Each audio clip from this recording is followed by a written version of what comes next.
name before? Is it short for something? No, it's my full name. It's Welsh. Welsh? Yes, sorry, Welsh. Oh, okay.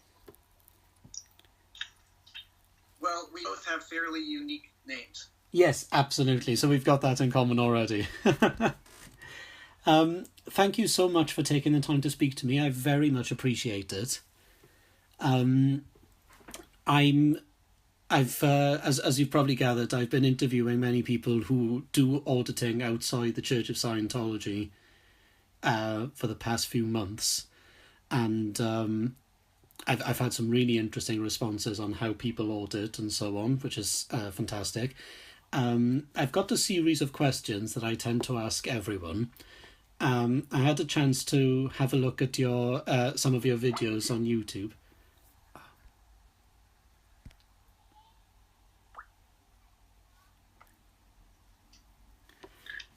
Hello, can you hear me? I can hear you all right. I don't see your image. You might have to click on your camera icon to activate your camera. I was hoping that hopefully having the picture won't affect my connection too much. I'm sorry, it got very archaic internet here in England. I'm sure it's much better where you are. So, sorry, I can't remember where I got to, but... You were telling me that interviewing many people, I probably know most of them. Yes, yeah. I spoke to David Lawrence. That's as far as you got. I spoke to David Lawrence a few days ago, and we had a really good conversation. Don't know if you're still here. We don't have that great a connection. Sometimes the image and the audio drop out for a moment, or they freeze. Okay. But, would you be okay if? Now, I think. Would you be okay if I turned my camera off? Because I think that may be causing a bit of an issue, and we continue by voice. Would that be okay? That's okay with me. Yes. Okay. Sorry. Thank you. Okay. Hopefully now that my internet isn't working too hard, it'll be able to maintain that conversation. So yes, I've got a series of questions that I ask everyone. I've had a watch of some of your YouTube videos, and they were very interesting. So I'll probably end up making you repeat yourself somewhat. So I'm sorry about that. But I'd like to get as full a picture about you as possible and how you audit and so forth. So just as a start, because I'm not sure about this, if I open up my questions. As somebody who does engage with the practice of auditing outside the Church of Scientology, where do you position yourself? Do you consider yourself a Scientologist? I used to be a Scientologist. I would say I'm not anymore. Okay. Because I don't even call it auditing anymore, because I've evolved so much from the standard Scientology practice. Mm-hmm. There's a number of things I've come to disagree with. I've come to disagree with the standard approach of this long sequence, identical sequence of processes. They call them processes. You could call them techniques. Mm-hmm. One after the other, in order through these organized levels. I directly address whatever it is the person in front of me is here to accomplish for themselves, whatever they want to fix or change or whatever. And I don't use the e-meter anymore. Okay. Because I think that the e-meter disempowers the participants in that it makes them feel like this device is more reliable than what they're thinking about themselves, and that's incorrect. And I think that any form of counseling should be empowering, not disempowering. Mm. I could go on if you look at my frequently asked questions page, but I think that there are many things in Scientology that are actually of great value. Mm-hmm. I found out through research that very little of it was actually written or created by L. Ron Hubbard. He drew on many different sources. And there's absolutely nothing wrong with that, except that he claims to have come up with everything all by himself, and I believe in giving credit where credit is due. Mm-hmm. I think there's a number of ways things can be improved on, and I believe that the person, what they call an auditor in Scientology. I call what I do therapeutic spiritual counseling. But not to mince words, but in the system, the auditor is very much regimented in what he can and can't say, how he is to say things, what he can do and what he can't do. And I think that takes the auditor out of being in the moment with the participant, and instead of like it's against the rules, to what they call CS, or case supervised in the chair, to make a decision as to what to do, what technique to run, or how to respond. And I think that you haven't mastered your craft as a practitioner until you can make that decision in the moment and stay with the client. In the philosophy of Scientology auditing, you don't change with the client. You maintain the plan. And I think that's the opposite of what's best for the client. I believe that you have to follow their train of thought, what I call your spiritual compass, rather than impressing your plan on them and trying to hold them within what you want to do. You know, so I would say that what I do, Scientology is a major part of my background and experience. I learned quite a few things. I've evolved. It was a stepping stone. It was a very important passage in my life. Since then, I find much that can be improved upon, or that should be weeded out. Anything that holds the rigid ideas that things should be kept as they are, that it can't be improved, that you can't question the source, that the whole practice will be ruined if you enter your own ideas into it. I find all of those things counterproductive. At the same time, a lot of times, great things have been and are being accomplished by working that way, but not consistently. I don't feel best about that, but I have friends who do that, who are Scientologist practitioners, and they're good people. They're all people, you know, and I think that the image most people have of Scientologists is based on, you know, some of the horrible things done by the organization, but generally they're not done by the people giving. There's a lot of distinctions that should be made that aren't being made, but I believe that we should all support and encourage and respect anybody who is doing what they feel is best to help another person.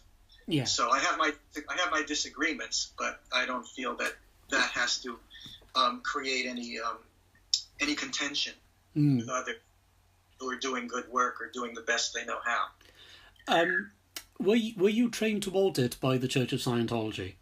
Oh, yes, I was. I was trained through what they call a Graduate 5 or Grad 5 back in the late 70s through the early 1980s. And I was the what they call the lead auditor, which is like the senior position of auditors for the organization in New York City in the 1980s. Okay, and what prompted you to leave? Well, a number of things. The thinking was so rigid. It seemed like the atmosphere of the Church of Scientology was getting darker and darker. One of the books that I best was called The Phoenix Lectures from around 1954, and the first principle in that book is the principle of abandon the use of force. You know, force very damaging, and excuse me. That's okay. The church has become increasingly forceful. You know, my first day as a staff member, somebody had been removed as the director of the organization.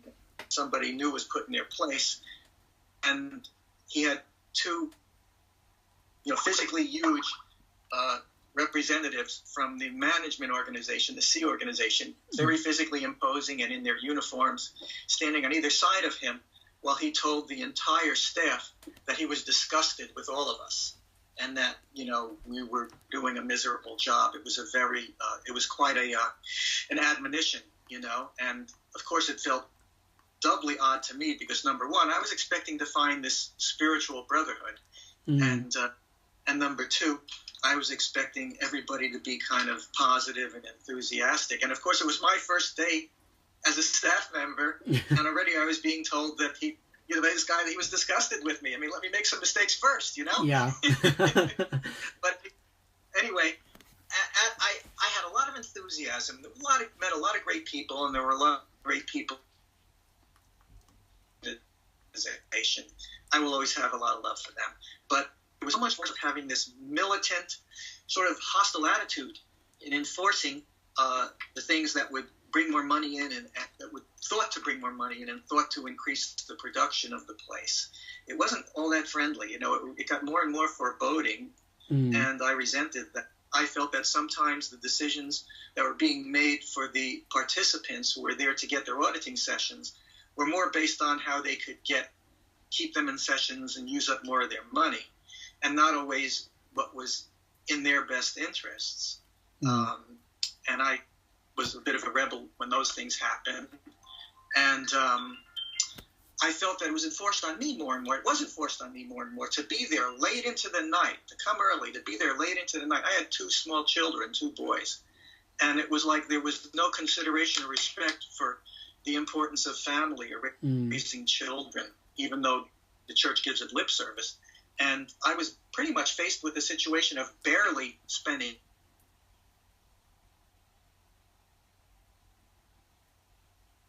when they were awake, or getting out of there. And there were other things being people, there was an effort to kind of reduce and demote me for holding my ground. And it became more and more of a conflict. And one day I just said, you know what, I've had enough.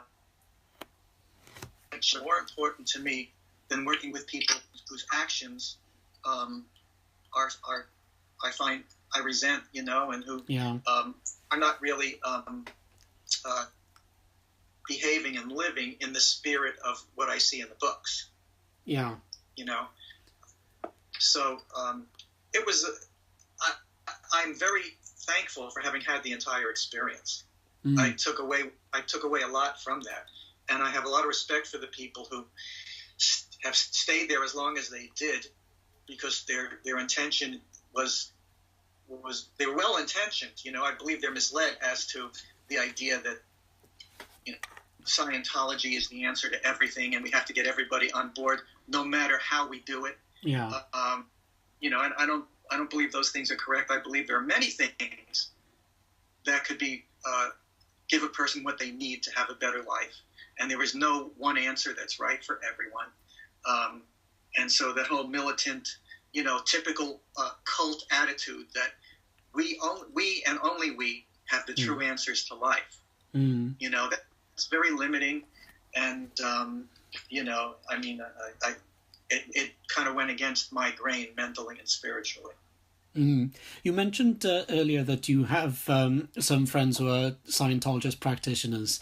So what's your relationship like with the church at the moment? Has there been any problems with you doing what they may perceive as auditing outside the church? Well, see, I'm not one of the people who have left the church that is trying to wage war with the church. So a lot of people are. I mean, a lot of the things they do, like the idea of disconnection, it's really hurtful that I have many friends who have no connection with their children or their parents. Can't think of anything more hurtful.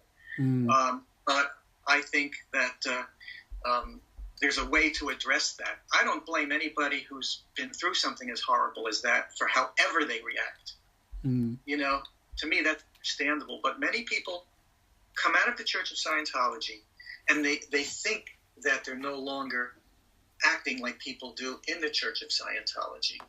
But in my mind, they actually are circling the wagon, so to speak, and getting very, like, waging war and saying, we must destroy this Church of Scientology, we must attack them, they're enemies of mankind, and that kind of thing, which is exactly what the church says about anybody who would, promote any ideas that don't support the church. So it's really the same mentality continuing. Even though the person may have left the organization. A lot of people have that same, really visceral reaction and approach of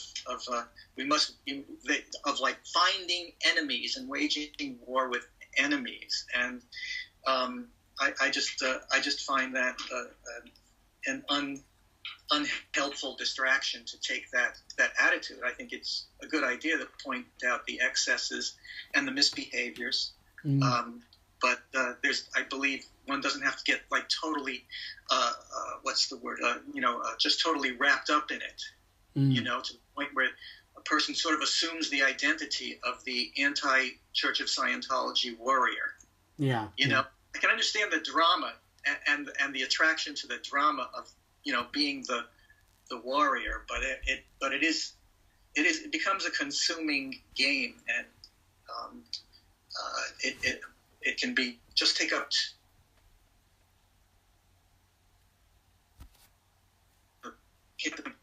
and they're identifying themselves with that attitude and activity, and I don't think that's how a person should live their life. No. I've had disagreements with the church. At one time, because my son's mother was still involved long after I was, and so to placate her, he would organization once in a while, and sometimes he told me they spoke badly to him about me.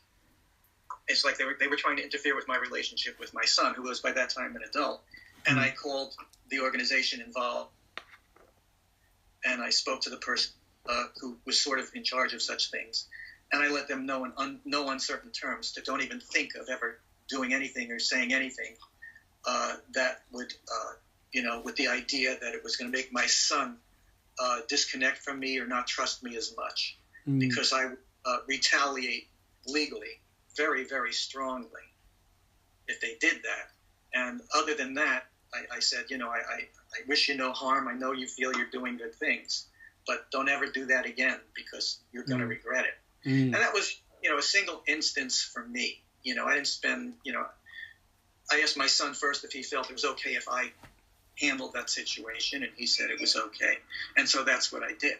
But I haven't lived life since that moment several years ago. Scientology are considering that they're my enemies. I was wondering if I could get your thoughts on some contemporary Scientology stuff, mainly the golden age of knowledge and golden age of tech.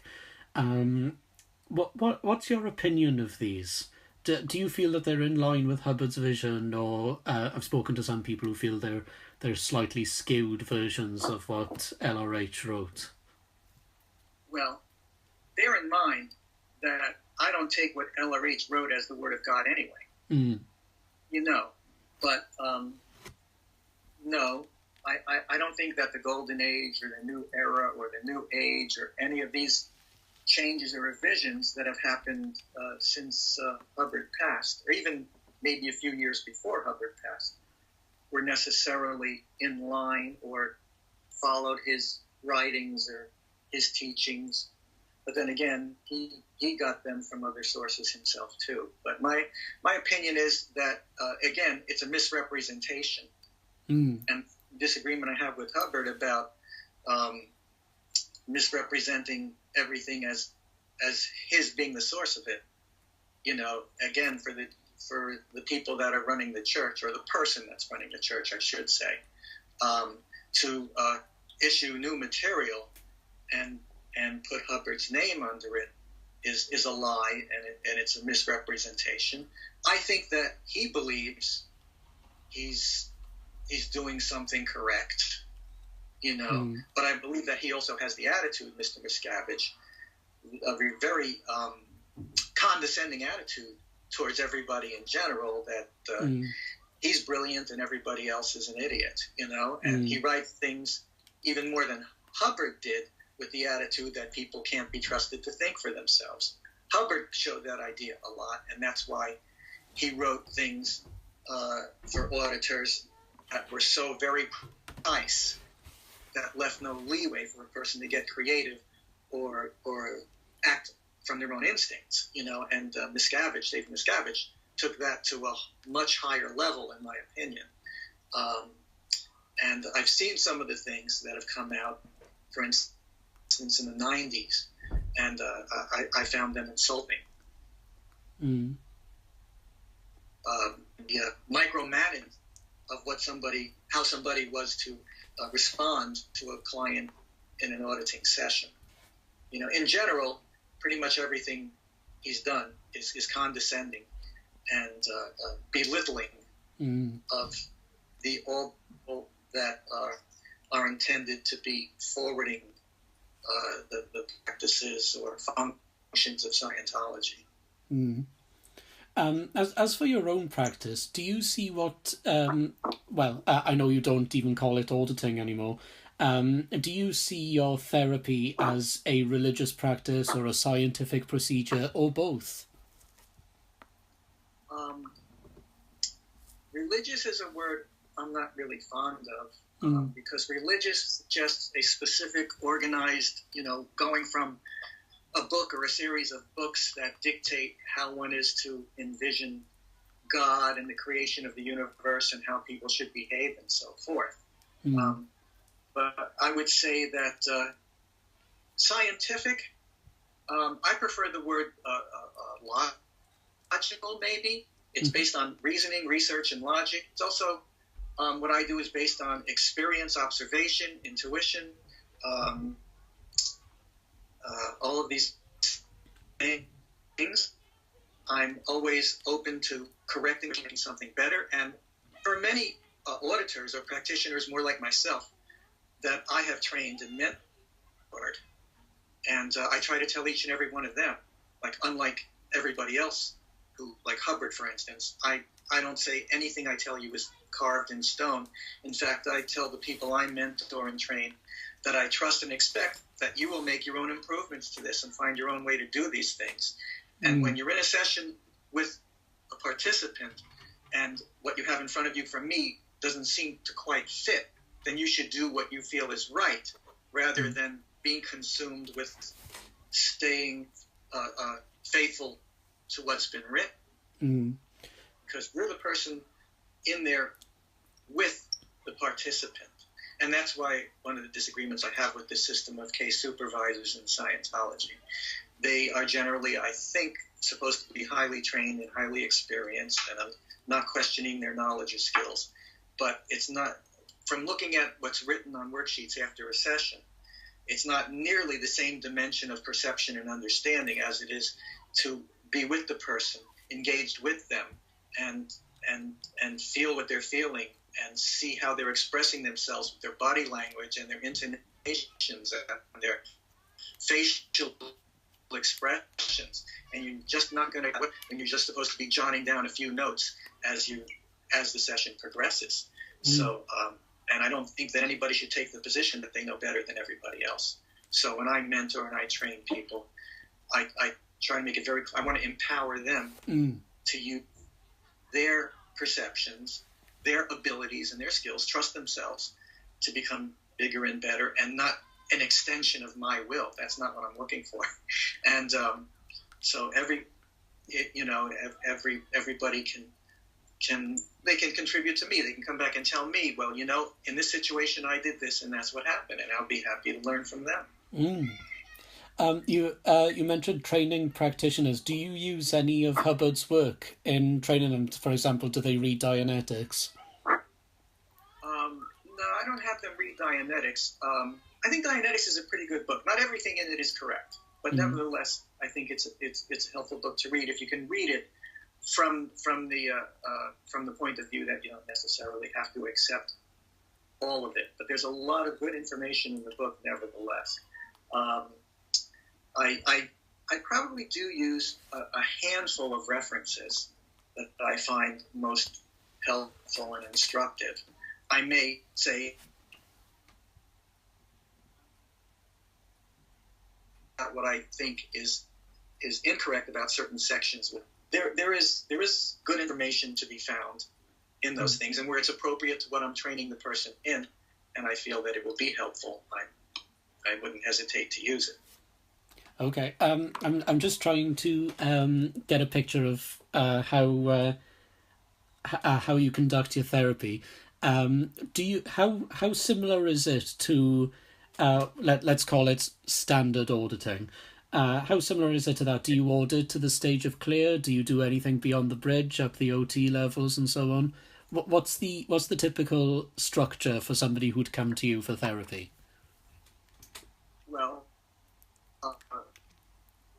if it's not their very first session, and sometimes even I do go in with a plan. However, that plan is subject to change according to what I see manifesting with the person, what their interests, what they're expressing. A typical Scientology session is a whole model session of the exact words that you use. You say, this is the session, and so forth. What I do is far less formal, and I think a lot more fun. I think any of my participants will attest to that.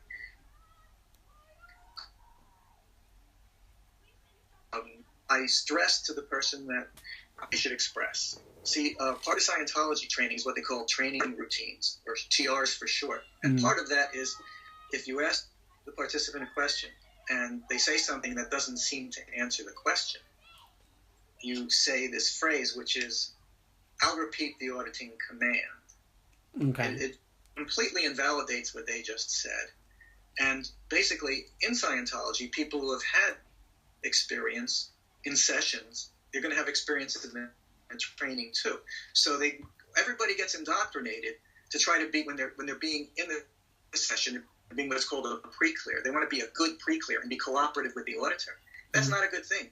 It really isn't, because you shouldn't be concerned with how cooperative you're being in a session. You shouldn't be concerned with making it easy for the auditor. You should just be concerned with what's on your mind and expressing it and processing it. Anything else is sort of forcing you into some sort of persona that will please the auditor. Big mistake. And it really, really tremendously diminishes what can be accomplished in a session. So that whole idea of, it seems like if I said, like the typical, do fish swim? And the person says, I like horses. Now, a Scientology auditor would say, I'll repeat the auditing command, do fish swim? But I tell my clients, if what comes into your mind doesn't seem to immediately answer the question, don't even evaluate or worry about that. Because as you follow your train of thought,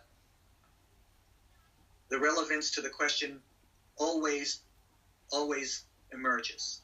I found that to be true 100% of the time. So I'm not going to cut somebody off. I'm not going to make somebody concerned about whether or not they're giving me a direct answer to my question. It's not their job to be cooperative or to please me.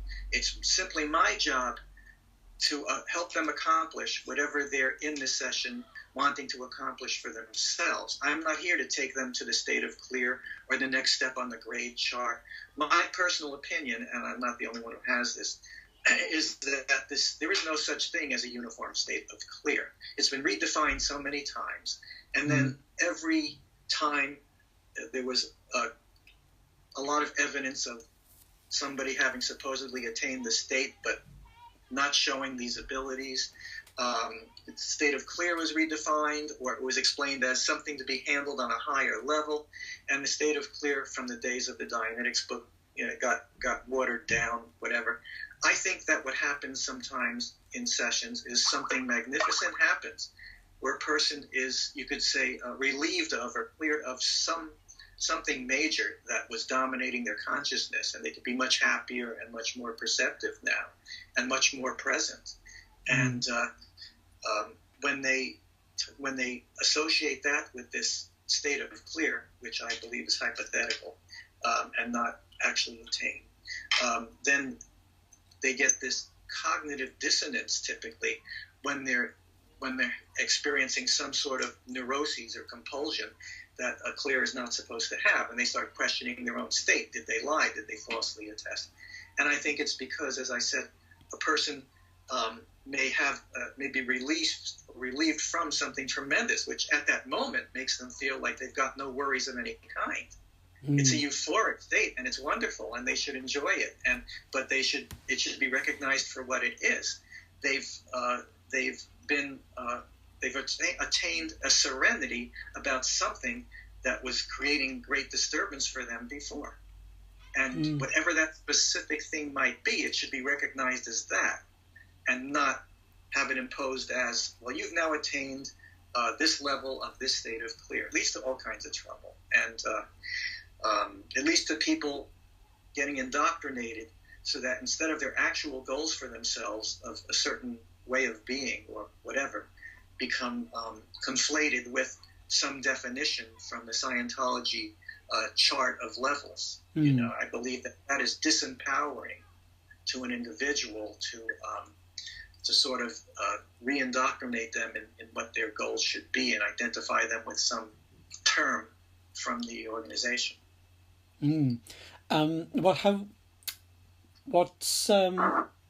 What sort of things do you notice people going through as you give them sessions? Do anybody experience past life regressions, or do they exteriorize and so forth?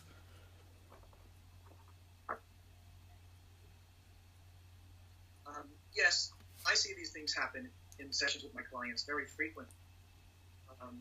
Past lives come up. Her first session, she didn't have any Scientology background and hadn't had a session with me before either. And she found a past life. Well, she had a couple of sessions with me before, that's right. But she went into found a past life incident that had tremendous impact on her state of mind.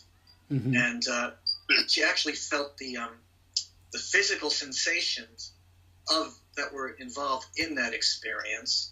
And as she just processed it, sort of mentally digested it, she had great changes. You know, at first she was kind of questioning, like, I don't know if this is real, but this is what I'm getting. And I said, just allow whatever's coming into your mind. I never suggest that somebody has past lives or that something is attributable to a past life or any such thing. But these do come up sometimes on their own. And of course, you know, Scientology is far from the only thing through which past lives can be found or recognized or whatever. I don't tell people that they have to believe in past lives. In fact, I talk about that on my website, on my frequently asked questions page. It's, you know, it's just if you know, many people, including my clients, experience such things, and it's something for someone to judge for themselves. A lot of people who have had Scientology auditing and have not found any past lives get very worried that there's something wrong with them because they haven't. And that's because it's imposed like you should or something like that. That's not necessary. I believe that whatever needs to come up in a session, if the session is run correctly rather than imposing something on the participant, then what needs to come up is what will come up. And that's what's important. Excellent. Yeah, am I right in saying that you audit online via Skype and so on? Oh, not audit, but... Yes, I mean, it's evolved. Yeah, no, I understand. At this point, all of my sessions are done over Skype or over FaceTime. And my clients are all over the world. I mean, I've got clients in London and Dubai and many parts in this country and other countries. And sometimes a lot of clients in Australia, and the time zone changes get a little tricky sometimes. But other than that, it's fabulous to get to meet people from all these different places. And of course, it's a tremendous convenience that they can enjoy the sessions from wherever they are. Well, you said that you used to use a meter. Did you use the meter during your online sessions? How did that work? Yes, I did. Well, I did it differently than other people. Ultimately, I wound up mentoring and training other people and doing it the way I did. The way other people did it, one way was some clever people have invented ways of having the client hold the electrodes for the meter and having the current and the changes in resistance transmitted to the auditor through the internet.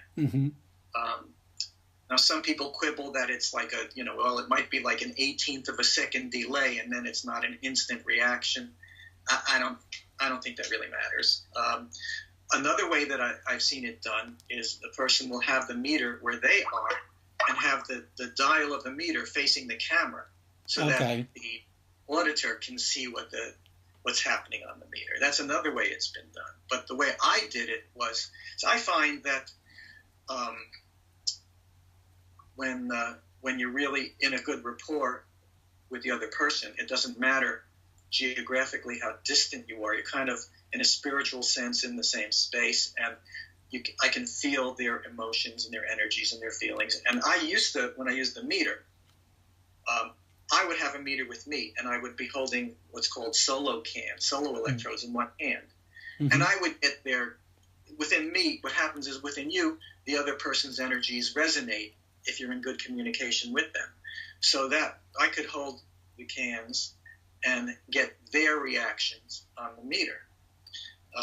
And that worked. I tried that once or twice. I expected it would work, and it worked perfectly, and it always has. One particularly amusing example of that was one time I was working with a participant. She'd only had a few sessions at that time, and I could see that on the meter that was with me, the needle was moving a certain sort of a ragged motion, what they call a dirty needle, which basically shows that the person is thinking of something they don't want you to find out, and they're not telling you. So I asked her, is there something you're not saying? She said, oh, no. I had to vary the question about 4 different ways until, what, something on your mind? And finally she burst out in laughter and said, I don't know how this could possibly work, but it obviously does. And then she told me the thing that she didn't want to have to say. And then the needle reaction got very smooth and clean once she told me. Yeah. So that was one of the more amusing examples of how that works. I have mentored and shown and trained other practitioners, but in doing it different ways, that you don't need to have these devices. People can do it however they want, but I'm not going to criticize them. But I preferred, when I was using the meter, to dispense with any responsibility on the participants and to hold on to these electrodes or do anything or connect anything for that, because this worked perfectly. I no longer use the meter, like I explained, because I found it completely unnecessary. Yeah. I think that when people use the meter on the auditor's end, they're getting too concerned with keeping score. See, the meter is showing how much is being processed, the volume of what is.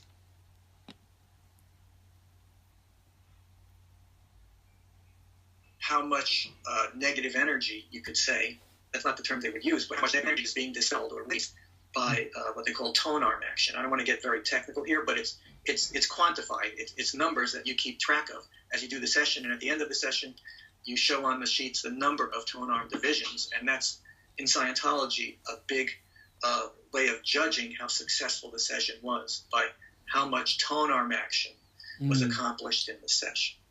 And some people become consumed with that. They want to know how much tone arm action they had. They think it's the most relevant thing. Excuse me. But I think that you can dispense with the meter altogether. I know I could completely. And, forget about keeping score. Just take the person in front of you. Be completely engaged with them. Yeah. Yeah, absolutely. and very successful without... Now, the meter... It works. The meter does work. It does show certain things. And it's kind of brilliant how it was developed and figured out. I don't want to take anything away from that. But for all the degrees of scientific validity that it can have, it's not 100% trustworthy. And, how people get caught up today with their electronic gadgets and iPods and whatever. Sometimes people are like their Fitbits doing exercise, they become so consumed with the gadget. The gadget might not really be essential, but it's like, it's cutting edge and it's a cool thing. I think the meter's kind of like that. Yeah, I think it has more validity in training, in training sessions. So you can see that meter showing the degree of reaction within the person to what you're doing. I think that's instructive, and I think that can be helpful.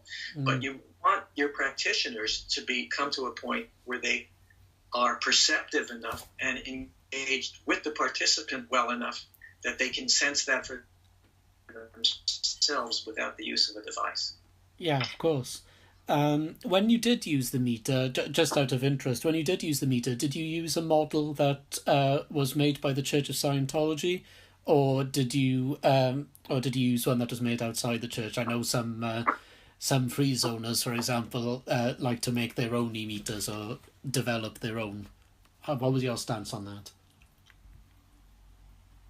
A lot of different meters at times. I've used, I preferred the church's Quantum 7 meter, but as they call it. But I think it was just because I was comfortable with it.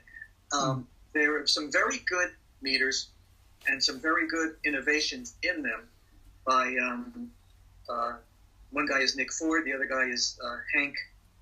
I'm sorry, Hank, I'm not remembering your last name at this moment. The Clarity meter, Hank Levin, Levin. I think they make as good meters as the church. Like I said, I don't have a use for a meter myself, but what I found is, regardless, any meter that's in good order is sufficient. Yeah. Any meter in good order is sufficient. A lot of people like to quibble. It's like listening to people quibble over audiophile sound equipment. Well, the total harmonic distortion is 0.002% less with this, so this is what you have to have. I mean, to me, it reaches a point of diminishing returns, and it really doesn't matter functionally. I think everybody should just, if they're going to use a meter, I've explained how I feel about using a meter, but if they're going to use a meter, they should just use whatever they feel most comfortable with and make sure it's in good working order. I think I would prefer that people use a non-church meter, I think, because they're at least as good. And I'd rather not contribute to the monster that the Church of Scientology has become by buying their. I was sorry, I'm just scrolling through some of my questions here. Some of the stuff you're saying is so interesting. I'm thinking, oh, I want to ask this, I want to ask that. Let's see. So when you do conduct your own sessions, I take it from what you were saying about people being obsessed with the Fitbit and so on, you don't use any devices yourself. You're purely engaged with the person that you're leading. That's right. The only device I'm using is this laptop that enables us to communicate and see each other. Okay, fantastic. So when you do conduct these sessions, do you find that anybody comes to you who identifies as an independent Scientologist or a free zone Scientologist? Or are there no labels? I'm sorry, Aled, but you kind of cut out there. I didn't get your whole question. Oh, sorry. When you get people coming to you for sessions, do you get anybody who identifies as a Scientologist, whether they're an indie Scientologist or a free zone Scientologist or so on, or do you find that the people who tend to come to you have no background in that whatsoever? I would say over time the ratio is changing, but I would say at this point, it's still a little bit more people with Scientology backgrounds than not. If you're asking me how they identify themselves, I think that of those people with a Scientology background that come to me, I think that I'd say about half of them would identify themselves as a Scientologist. Okay. Let's see. This is an interesting one that I like to ask. I like to leave this one to the end. How would you define, or not so much define, what would you say is different about what you do to mainstream counselling or psychotherapy? What's different about your vision of auditing, your practice, your therapy? You know what? I know this will be quick to answer that question, mostly based on what Scientology says about psychologists, psychiatrists, and so forth. But they're not speaking, for the most part, from any real experience or study of or with psychology or psychiatry. Now, what I do know is that there are many different modalities relating to psychiatry and therapy and psychology, and they're all somewhat distinct, and I haven't made a very thorough study of any of them or how they work, so I think it would be kind of naive and irresponsible for me to go into to presume that I could go into detail about how what I do is different from what, quote unquote, they do. Yeah. Because, again, just as I'm different from a Scientology auditor, and there are different Dianetics and Scientology auditors that don't all practice the same way.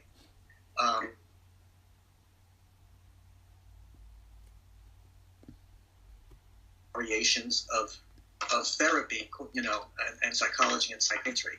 So, depending on the specific practice or technique, there could be more similarities or more differences. I know that the way I operate is unique. A lot of it is self-derived, and although a lot is also a derivative of other people's works. But I think it's too broad a question.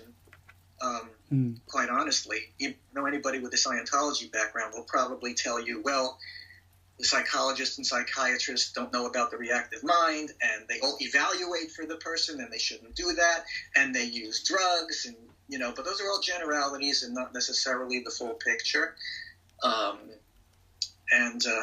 So because I don't have a lot of training, experience, or background in any particular form of psychology or psychiatry, I'm really not qualified to speak to that question. That's what I think. This has been absolutely fantastic. Thank you, and thank you so much for your input.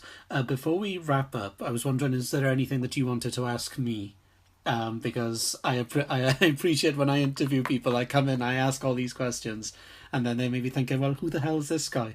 Is there anything you'd like me to clear up for you? Well,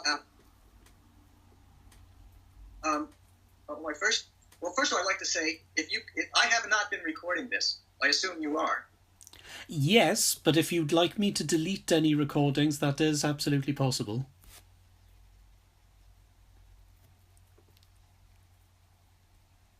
I'm sure I know what you were saying. I'm completely okay with your or using all or any part of our interview with anyone. Oh, thank you. I was going to ask you if you could send me a copy of the video. Yeah, sure. It's an audio recording I'm doing on my phone. There are certain bits that with our connection issues have been a little bit slow and so on, but that's absolutely fine. I can absolutely send that to you. That's no problem at all. Great. And the question I have for you is, what is your background or interest in the subject of Scientology and the free zone? Do you have any experience with this? Or? On a personal level, no, I don't. I was doing a bachelor's degree in religious studies 10 years ago now, and I don't want to say that I got bored with mainstream religions. That wasn't the case, but I did a module on new religious movements, and Scientology fascinated me. And from then on, I've read some academic books on Scientology and so on, and I've noticed there's a huge gap in the free zone in terms of what's written about free zone or independent Scientology. The church is almost... Oh.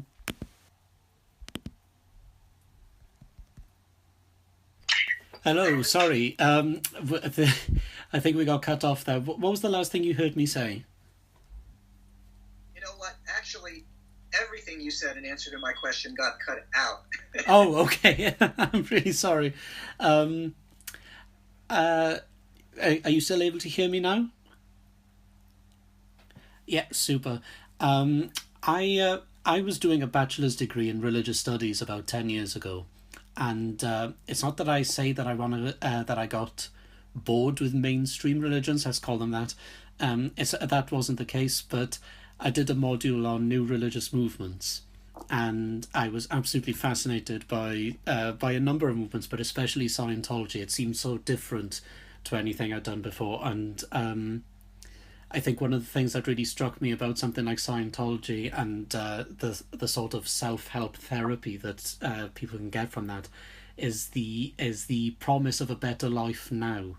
I find that so many of the more traditional religions, we'll say in speech marks, they promise something better in the afterlife. If you're a good person now, you'll get something good eventually.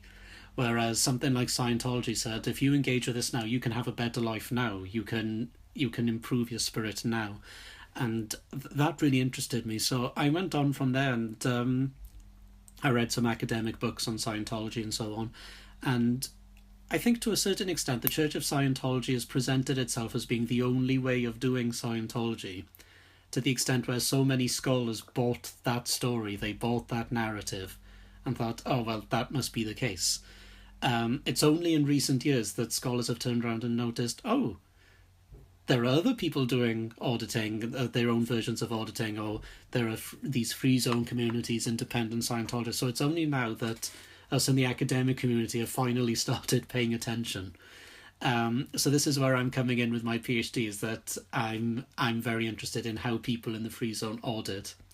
And I know there's huge debate about whether people are called free zone and so on. That's something I've discovered in during this research. It's been absolutely wonderful, really fascinating stuff. And obviously so much of the independent community is unregulated. As you were saying, the Church of Scientology is so renowned for its rules and its strict guidelines that people have been allowed so much more freedom in the free zone that's really caught my attention. So yeah, that's pretty much what I do. I'm based at the Open University in England, and I'm coming to the end of my fieldwork phase now, so within the next couple of months I should hopefully have all the data I need. I can then spend a year writing up a thesis, which I'll be more than happy to send to you if you'd like to read it. And yes, I would like to read it. Yeah, oh, that's music to my ears. It's nice to know that someone would like to read what I write. Yeah, so I'm hoping to get that done by September 2018. So that's me in a nutshell, really. That's my interest and what I do. So thank you so much for this. What I'll do is now I'll end the recording, I'll save it and so on, I'll transfer it to my computer and I'll email you a copy. I don't know what the sound quality is exactly going to be like. If you listen through it and you find that bits have been cut out because of poor connection and maybe some things don't sound all that clear and you want to clarify that with me and make it clear, feel free to let me know. I'd really appreciate that. Because I'm not blessed with excellent internet, I'm afraid, but so certain parts were a little bit distorted and a little bit soft, but I'm pretty sure I got the main gist of it, and all the main points are certainly clear enough. But if you find that certain bits were missed out and so on, and you want to add more to that or correct something, please do let me know. I'd be very grateful. Okay, great, thank you. And if you have any follow-up questions, feel free to contact me. I will do. Thank you very much. I certainly will, because no doubt once we finish this interview now, I'll think, oh yes, that and this and that I'd like to ask. Also, I need to catch up with some more of the stuff on your website as well. I see you've got so many things, especially your frequently asked questions and so on. So I'll make sure I have a read of that, and if anything else comes to me, I'll drop you an email. Great. Thanks. Fantastic. Thanks very much, Des. I really appreciate this. And no doubt you'll be hearing from me soon.